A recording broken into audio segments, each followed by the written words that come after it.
Now I'm going to tell you about 10 brutal weapons used by the Vikings, and it will definitely shock you. The Viking era is shrouded in myths about fearless warriors with horned helmets whose fury knew no bounds. But behind this popular image lies a reality that is much more complex and pragmatic.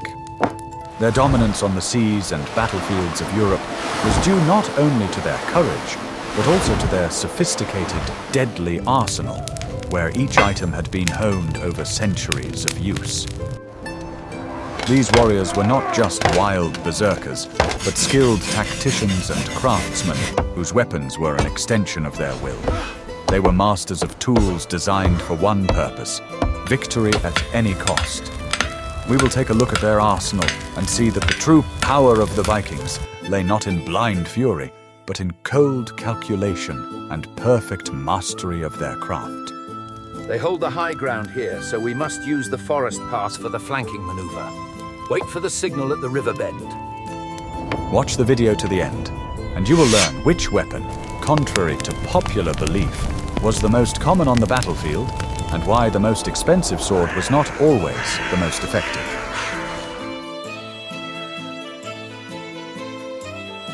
What if I told you that the most personal and versatile weapon of the Vikings was not a sword or an axe? I am talking about the scrummasax, or simply the sax, a large combat knife that was the faithful companion of every free Scandinavian. This item was much more than just a weapon of last resort. The scrummasax was a versatile tool, equally useful in battle and in everyday life. It could be used to cut food, trim branches, and pierce enemy armor in close combat. Its blade length varied from that of a short knife to that of a short sword, reaching up to 75 centimeters. Galagrim does good work. The steel holds its edge well.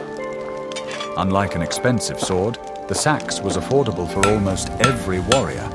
Its simple design with a single-sided sharpening required less time and skill to manufacture. But don't be fooled by its simplicity. In skilled hands, it was a formidable weapon. The scrummasax was carried in a leather sheath positioned horizontally on the belt, behind the back. This position allowed it to be quickly drawn with either hand, which was critical in the chaos of battle. It was a weapon that was always at hand, ready for use. Push them back! Hold the line! In close combat, when there was no room for a long sword or axe, the sax became the main weapon. A stabbing blow with such a blade could easily pass between the plates of armor or into unprotected areas of the body. Its weight and shape allowed it to deliver powerful chopping blows.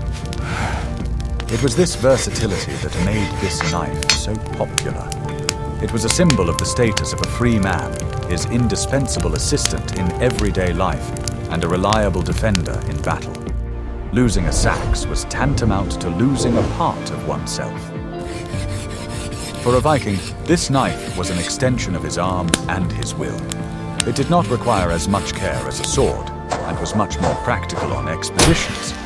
In the forest, on a ship, or in a tavern, the scrummasax was always with its owner. In some rich burials, scimitars with exquisite finishes, inlaid with silver and precious stones, have been found. This suggests that even such a utilitarian object could be a source of pride and an indicator of high status. It was loyal to its owner both in life and after death. The finest silver for the finest warrior. Rest well, until the final horn. Unlike other weapons, which could belong to a clan, the sax was a deeply personal item. Runes with sacred meaning for the owner were often carved on its handle. It was not just a piece of steel, but a talisman and a companion. By ash and fire, by breath and blood, may this steel be true. We would love to hear your opinion. What do you think about such a universal approach to weapons, where one item serves both in war and in peace? Write about it in the comments, and don't forget to subscribe to our channel. Are you ready to learn the truth about the most common weapon of the Viking era? Contrary to images from movies, where every Scandinavian wields a huge axe or sword, the most common weapon was the spear. It was the basis of the armament of any northern army. The reason for its popularity was simple. It was cheap and easy to make. All you needed for a spear was a long wooden shaft and a relatively small metal tip. This made it affordable for any free man who was required to go to war with his own weapon. The hearth and home. May your journey be safe. Viking spears ranged from 2 to 3 meters in length. This allowed them to keep the enemy at a safe distance and operate effectively in formation. Spearmen lined up in the famous shield wall formed an almost insurmountable barrier for enemy infantry and cavalry. Hold the line! Brace yourselves, warriors! For the gods! For the glory! Push! Spearheads came in a variety of shapes, each designed for a specific purpose. Narrow, long spearheads were intended to pierce chainmail. Wide, leaf-shaped spearheads were designed to inflict serious lacerations. The spear was a versatile weapon. It could be used both for thrusting in formation and for throwing. Light throwing spears, or javelins, were formidable weapons at the beginning of a battle, capable of thinning the enemy's ranks even before the main clash. The spear shaft, usually made of ash wood, was a weapon in itself. It could be used to block blows, push and knock opponents off their feet. An experienced warrior used the entire length of his weapon, turning it into a deadly instrument of control on the battlefield. See how the length protects you. Keep them at bay. Now, strike the shield. Maintain the distance, control the rhythm. Spearmanship did not require the same level of skill as sword fighting. The basic techniques could be learned fairly quickly, which made it possible to train a large number of combat-ready warriors in a short period of time. This was its strategic value. Not like that. Too tight. Loosen your upper hand, slide the lower one back here for balance. Feel the weight. Despite its simplicity, the spear was extremely effective. In the hands of a skilled warrior, it prevented an enemy with a sword or axe from getting within striking distance. It was spears, not swords, that decided the outcome of most battles of that era. Sagas and chronicles often describe heroes who were masters of the spear. Some of them could throw 2 spears at once or catch enemy darts in mid-air. This shows that even such a simple weapon could become a work of art in the hands of a master. Why do you think the spear is so much less popular than the sword and axe in popular culture, despite its real historical significance? But even the spear could not compare in status and lethality to the rare and mysterious weapon we will discuss in the next Gunnar chapter. raised the sword high, its edge sharp with runes, bringing it down upon the troll with the strength of Thor himself. What you have never seen is the Atgeir, the most mysterious and controversial weapon in the Viking arsenal. Mentioned in Icelandic sagas as the weapon of heroes and noble warriors, it still causes controversy among historians. Not a single 100% identified archaeological specimen of the Atgeir has been found. The iron fragments suggest a king's weapon, but the wood complicates the timeline, raising more questions than answers. Was this truly an Atgeir, or just another spear lost to time? Judging by descriptions in the sagas, the Atgeir was a type of pole weapon, something between a spear and a halberd.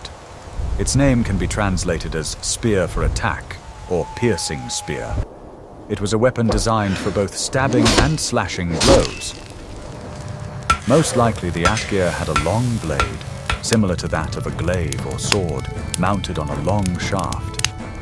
This design allowed powerful slashing blows to be delivered from a great distance.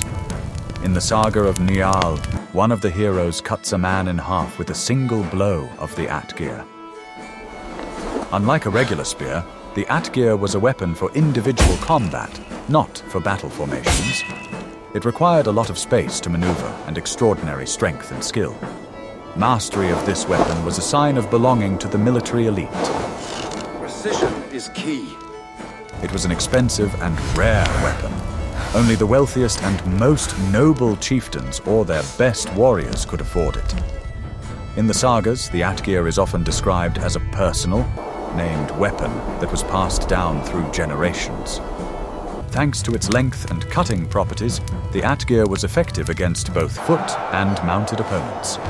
It could be used to strike a horseman and cut through enemy infantry formations.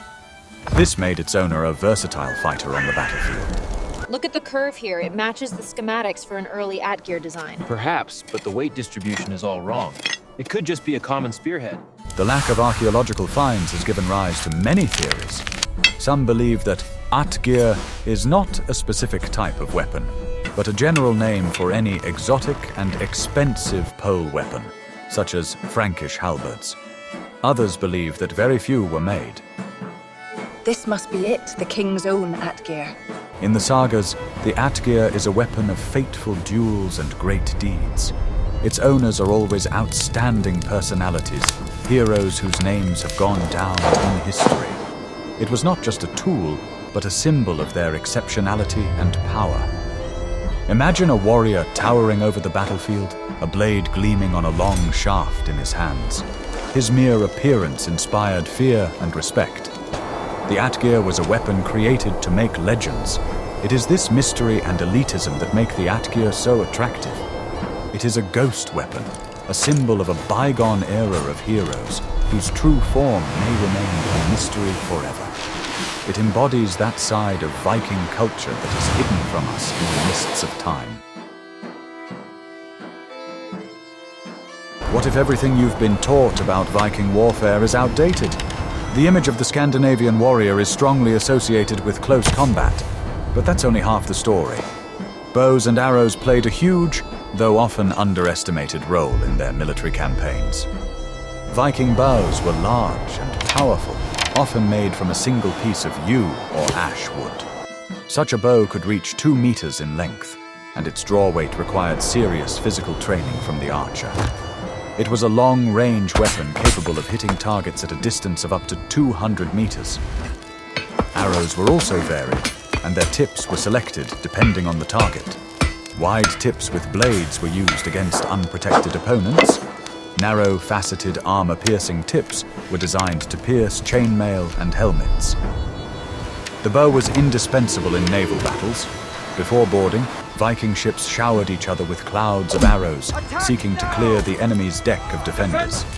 A skilled archer could disable the helmsman or commander of an enemy ship, even before hand-to-hand combat began. Archers also played a key role in the siege of fortresses and cities. They suppressed the defenders on the walls, preventing them from firing accurately at the attackers. Flaming arrows wrapped in resin-soaked tow were used to set fire to wooden buildings. On the battlefield, archers usually started the battle. A volley of hundreds of arrows could cause confusion in the enemy's ranks, disrupt their formation, and create gaps for the infantry to attack. Although the Vikings did not use archers in such large numbers as, for example, the English, they never neglected this type of weapon. Every free Scandinavian learned to use a bow from childhood. Steady now, lad. It was primarily a hunting tool, necessary for survival. This skill was easily transferred to the battlefield. Despite its effectiveness, the bow was not considered as noble a weapon as the sword or axe. In the sagas, heroes prefer to decide the outcome of duels in hand-to-hand combat. However, archers are always mentioned in descriptions of major battles. Unbelievable. He was buried with his longbow and the quiver. They honored him greatly. In some burials of noble warriors, not only swords and axes are found, but also expensive bows with quivers full of arrows. This indicates that even chieftains and kings valued and knew how to use this weapon. The bow was an important part of their military arsenal. Why didn't the bow become as much a symbol of the Vikings as their axes? In the next chapter, we'll talk about the weapon that became the real calling card of the northern warriors. The battle axe was perhaps the most democratic and versatile weapon of the Vikings. It was in the arsenal of almost every warrior, from a simple militiaman to a noble jarl. Its popularity was due to its accessibility and incredible effectiveness. Unlike the sword, which was expensive and difficult to manufacture, the axe was descended from a common carpentry tool. Every farmer had an axe for chopping wood or building. With minor modifications, it could easily be turned into a weapon. Battle axes had a lighter and thinner head compared to working axes. This allowed for quick and accurate strikes. The long handle provided good leverage and allowed the user to put all their strength and body weight into the blow. One of the most common types was the so-called bearded axe, or skegox. Its blade was extended downward, forming a beard. This shape allowed not only to chop, but also to hook the edge of the enemy's shield to pull it aside and strike. For the gods! The axe was a devastating weapon against any armor. A powerful chopping blow could split a shield, break a helmet, or even pierce chain mail. Even if the armor withstood the blow, the force of the impact caused serious internal damage. In close combat, the axe could be used for more than just chopping. The butt could be used to stun the enemy, and the lower end of the handle could be used to deliver quick jabs. In the hands of a master, the axe was a versatile weapon for any distance in hand-to-hand combat. Despite its apparent crudeness, the battle axe required great skill to wield.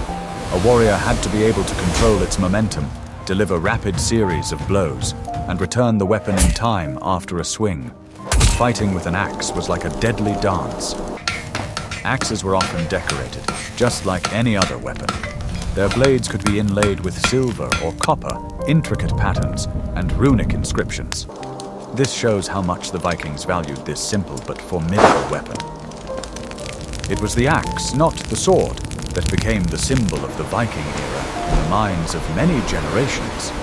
It embodies their practicality, strength, and ability to turn everyday objects into deadly instruments. A warrior with an axe is the classic image of a northern conqueror. Axe, smoke-stained and chipped, is the heart of our courage.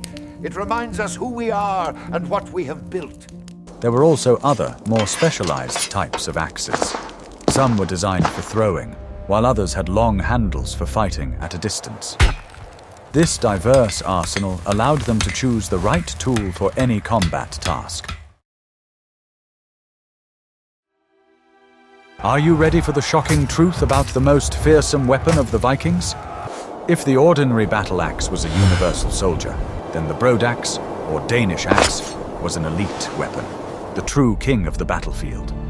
The mere sight of this huge, two-handed axe struck terror into the hearts of enemies. The broadaxe was distinguished by its huge, wide, crescent-shaped blade. The blade's span from top to bottom could reach 30 centimeters. This blade was mounted on a long handle, up to 1.5 meters long. It was a two-handed weapon. A warrior armed with a broadaxe could not use a shield, which made him vulnerable. However, the crushing power of this weapon more than compensated for the lack of protection. The blow of a broadaxe was absolutely devastating. It easily cut through any chainmail, split any shield, and broke any helmet. No protection of that time could withstand its power. Warriors armed with broadaxe were the elite of the army. They were the strongest and most experienced fighters, such as the Huscarls, the personal guard of the Scandinavian kings and English monarchs. They stood in the front ranks and cut gaps in the enemy's formation. The long handle allowed them to keep their enemies at a distance and deliver powerful blows. A warrior with a broadsword controlled a significant area around him, which was deadly dangerous to enter. He was like a reaper on the battlefield. Despite its size, the broadsword was surprisingly well balanced. An experienced warrior could use it not only to deliver powerful chopping blows, but also to deliver quick stabbing blows with the tip of the blade. It was not just a crude weapon, but a complex and deadly tool. The psychological effect of the broadaxe was enormous. The sight of warriors methodically cutting through the enemy's ranks with huge, gleaming blades had a demoralizing effect. Often, the mere presence of a squad with Danish axes could put the enemy to flight. It was this weapon that became legendary. The chronicles describing the Battle of Hastings say that the English Huscarls cut down not only horsemen, but also their horses with their axes. The broadaxe were weapons capable of stopping even the attack of heavy knightly cavalry. What must it have been like to come face to face with a warrior armed with such a monstrous weapon? But even the most powerful attack is useless if the warrior is not protected. In the next chapter, we will talk about an item that was both armor and weapon at the same time. A round shield with bright colors and a shiny metal umbo in the center is as much an integral symbol of a Viking as his axe. But it was not just a passive element of defense. In the hands of a skilled warrior, the shield became a formidable weapon. Viking shields were made of light woods such as linden or spruce and had a diameter of about 1 meter. They were not designed to withstand a direct blow from a sword or axe, which would destroy them. Their purpose was to deflect blows to the side. The outside of the shield was often covered with leather or fabric, which made it stronger. The edges were reinforced with leather or thin metal strips. In the center was the umbo, a metal hemisphere that protected the warrior's arm and served to deliver blows. The Viking held the shield by the handle located behind the umbo. This gave him greater maneuverability compared to an elbow grip. He could quickly move the shield, blocking blows from different sides, and use it to attack. The umbo was used to deliver direct blows to the enemy's face or hands. Such a blow could stun or even break bones, giving the warrior precious seconds for a decisive attack. The edge of the shield was also used to deliver powerful blows to the legs or torso. But the main function of the shields was to create the famous wall of shields. Warriors closed their shields together to form a solid wall, from behind which they thrust their spears. It was almost impossible to break through such a formation. In the Viking Age, the sword was much more than just a weapon. It was a symbol of status, wealth, and power. Only the most noble and wealthy warriors, chieftains, jarls, and professional warriors could afford to own a sword. The reason for this elitism was the incredible cost and complexity of making a sword. The production of a long blade from high-quality steel required the highest skill of a blacksmith and a huge amount of resources. A good sword cost a fortune, comparable to the cost of several cows or even an entire farm. Viking swords were predominantly one-handed, with a wide, straight, double-edged blade. Their design was primarily intended for chopping blows. The balance of the sword was shifted towards the tip, which increased the force of the blow. The pinnacle of blacksmithing was swords made using Damascus steel technology, or pattern-welding. The blacksmith twisted and forged together strips of metal with different carbon contents. The result was a blade that combined flexibility and hardness, with a beautiful wavy pattern on its surface. The hilts of swords were true works of art. The pommel and guard were often made of bronze or silver, decorated with intricate engravings, blackening, and inlays of precious metals. The richness of the hilt's decoration was an indication of the owner's status. This is more than steel. It is your legacy. Protect our people, fulfill your duty, and may the gods guide your hand. A sword was not just a weapon, but a family heirloom. It was passed down from generation to generation, from father to son. This blade Many swords had their own names and histories, steeped in legends of great battles and feats. Mastering the sword required many years of training. Fencing was a complex art that included not only strikes, but also feints, blocks, and footwork. A sword duel was not just an exchange of blows, but an intellectual game with a deadly outcome. The most famous and coveted swords were those bearing the Ulfbert mark. These blades, made in the Rhine region, were distinguished by the incredible quality of their steel, which surpassed all other swords of the time. To obtain such a sword was the dream of every Viking. In battle, the sword was a weapon of breakthrough and individual feat. A warrior with a sword could cut through a line of spearmen and fight a duel with an enemy leader. However, due to their high cost, swords were never a weapon of mass production. Thus, the Viking sword was the quintessence of their ideas about honor, status, and military valor. It was not just a tool, but the soul of a warrior, his pride and legacy. It was a weapon created to make history. When talking about weapons, we must not forget about protection. Contrary to popular myth, Vikings never wore horned helmets. This image was invented by artists in the 19th century and has nothing to do with historical reality. A real Viking helmet was much more practical.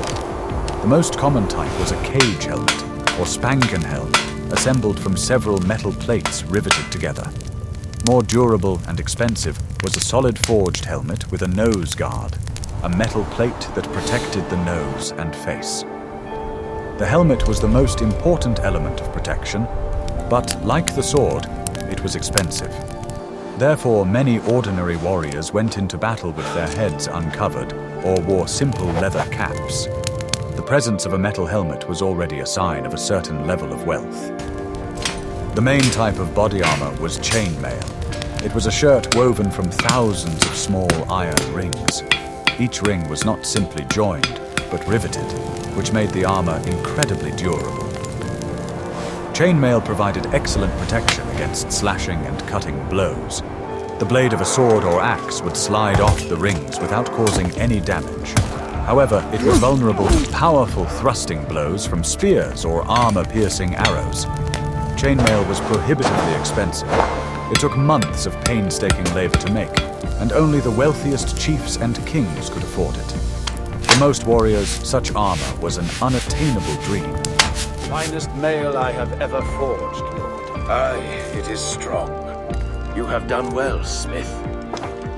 A more affordable alternative was lamella, or scale armor. It consisted of small metal plates sewn onto a leather or fabric base. Such armor was easier to make, but less flexible than chainmail.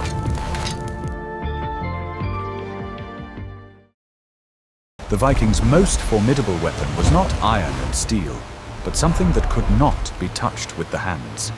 It was the terror they instilled in their enemies long before the battle began. They are here! The ships are coming! Run, brothers, run!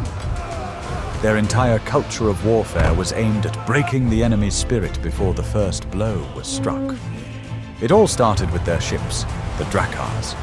Imagine the coast of a peaceful village, on the horizon of which dozens of ships with striped sails suddenly appear. Their prows are decorated with carved heads of dragons and snakes that seem about to spew fire. The mere sight of this armada gliding silently across the water paralyzed the will to resist. Drakars were a symbol of inevitable doom, sea monsters carrying death and destruction on their backs. This was the first wave of psychological attack.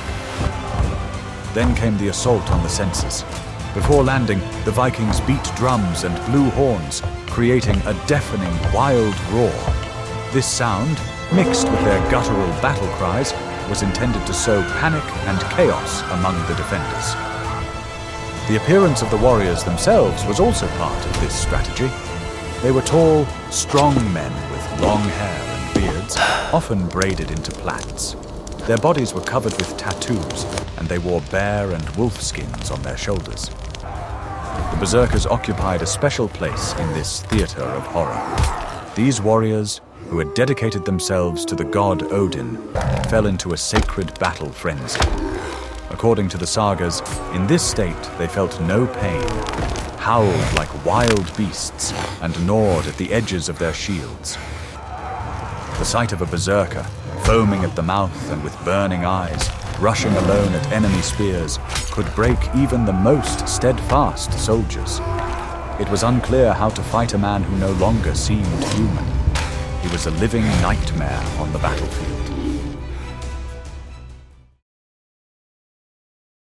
We have looked at 10 types of weapons that made the Vikings masters of the seas and the terror of Europe. From the simple but effective spear to the status symbol of the sword, from the versatile axe to the terrifying drakar, every element of their arsenal was designed and refined to achieve a single goal. This arsenal was a reflection of their society, pragmatic, cruel, and incredibly effective. The military culture of the Northerners was not a cult of blind rage, but a cult of skill. They valued not only courage, but also weapon mastery, tactical knowledge, and the ability to use any resource to achieve victory. It was this combination of strength, intelligence, and a fearsome reputation that allowed them to write their name in history for several centuries. What topics from the Viking era or other historical periods would you like to see in our next issues? Share your ideas in the comments, because you are the ones who help us create interesting content. And don't forget to subscribe to the channel so you don't miss out on new journeys into the past. What story shall we tell next?